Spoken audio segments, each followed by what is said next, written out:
Vesi on eluallikas. 2023 06 07. Iga inimene, kes on siia ilma sündinud, on täiselu.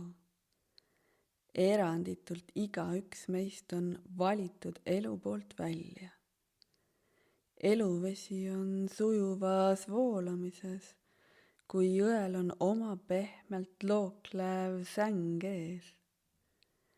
Ja kui sängi pole või see on olnud kuivamas, kuid elu poolt antud allika sisemine jõud on suur, uuristab see end läbi kivide. Vaikselt, aeglaselt ja järjepidevalt. Elu enese abiga tuleb vaid vete liikumist märgata. Ja vahel, kui allikas jääb toiteta, veekogud kuivavad.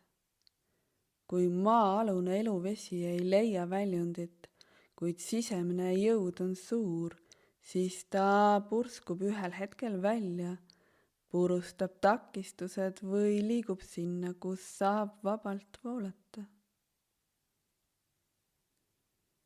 Iga inimene on endas elukandev ressurss. Kui ta vastu võtta, ära tunda, elu heaks koht anda ja nii allika otseühendus avada. Kui sulle aga ei sobi allika poolt pakutu, tahad veevooge kontrollida ja midagi muud kui elu poolt antud, kui hakkad jõuga jõesängi ning allika loomulikke ande ümber ehitama, siis jõgi enam ei voola takistusteta. Elus püsimine tekitab pingeid ehk energialekkeid ja sa ei saa, inimene ei saa vabalt tegutseda ehk eluvoolus sujuvalt liikuda. Siis oled lõksus ja pead otsima väljapääsu. On vaja lisaressurssi, et seda ümber tehtud elus hoida.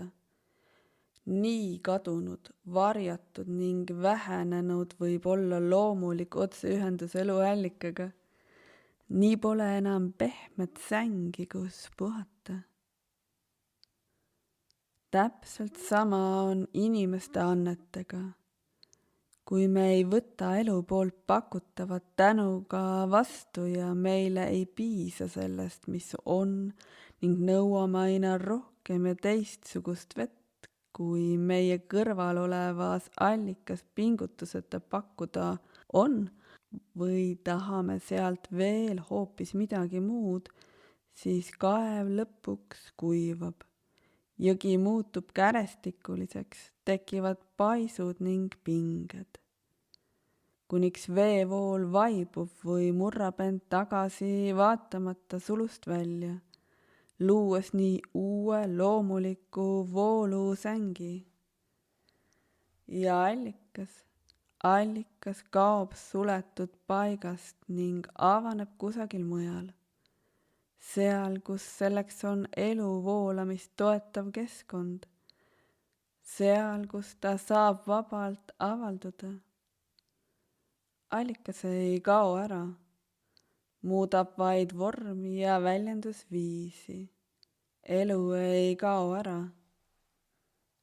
Kallis, iga inimene on ressurss ja elukülluslik allikas, kes endas sisaldavate andide vastuvõtmise paika leidmata võib iga hetk me elust lahkuda, lihtsalt kaduda, sest ta enam ei jaksa anda ilma ühenduseta allikaga, ilma hingamisruumita ning ilma elu toetuseta. Ja vahel jääbki inimesel leidmata elujõe voolav säng, kus loomulikult puhata. Aga sageli inimesele ei meeldi elu poolt antu. Me lükkame kingituse eemale, oleme lugudes kinni, tingime ja nõuame enamat, märkamata, et see, mida palusime, on meie kõrval, käed avali ja ootab, et teda märgataks. Nii suleme ise elu jõe loomuliku voolamise. Ometi oleme kõik samast allikast. Ja see lugu on lõputa. Kallis kaevula, kaevula, kui lubad vaid elu veel voolata, on elu õitsemine läbi meie, inimeste, lõputu külluse allikas. Elu on siin.